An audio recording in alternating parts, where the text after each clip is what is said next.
All right. So, unfortunately, I wasn't able to bring you guys along for this little part of the project, but I really wasn't sure how I was going to manage this in the first place.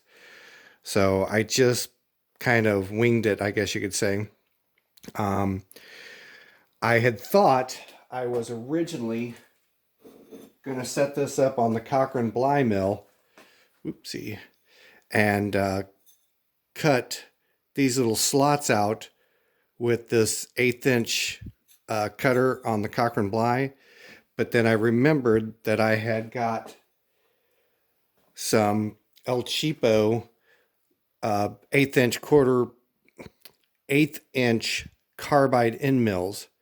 So I figured I would give them a shot and see if they would do the job. And sure enough, they pretty well cut through this thing like butter. Um, the other the other thing that was kind of challenging was trying to get this clocked correctly in the vise on the mill.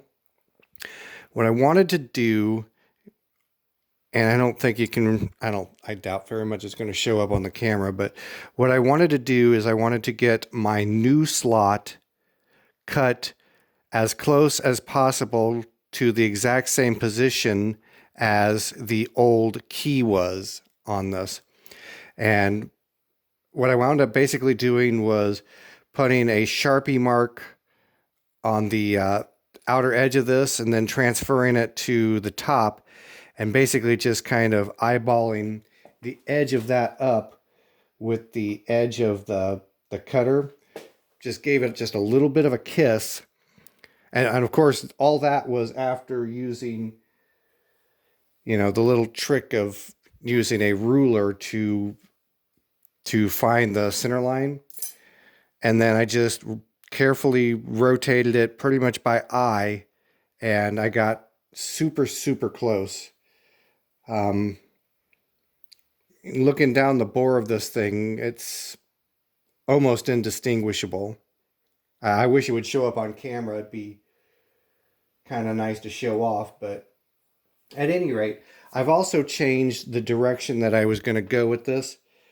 Um, when I first contemplated this, I thought I was going to try to do a key all the way down the entire length of this thing. But then it dawned on me, I have no way of attaching it here through the worm gear area. So I decided what I'm going to do is I'm just going to make a weld in a key here. Oops, going to weld in a key here and here on this. I found out that it looks like it's just 1/8 inch thick material. Will get me by after doing some rudimentary measurements and just kind of uh, gauging it by feel off of the actual lead screw on the lathe.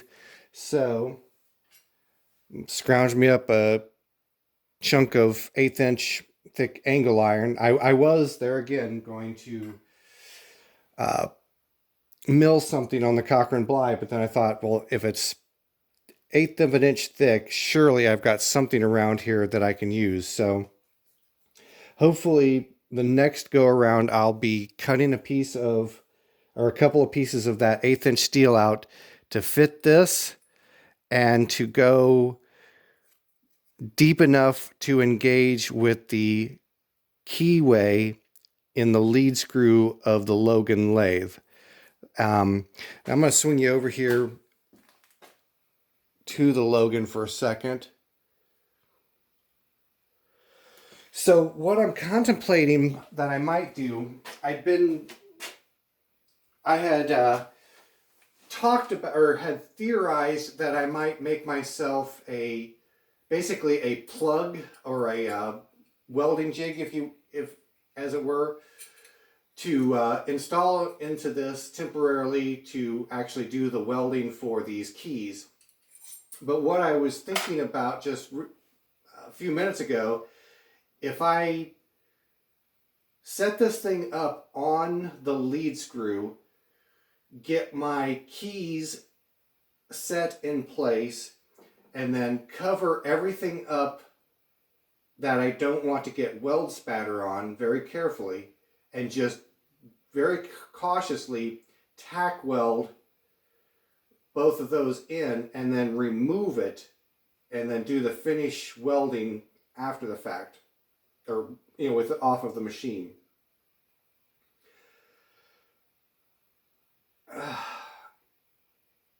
I don't know if that would save me any time between covering everything up on the machine as opposed to making the plug that would go in this with the keyway cut into it.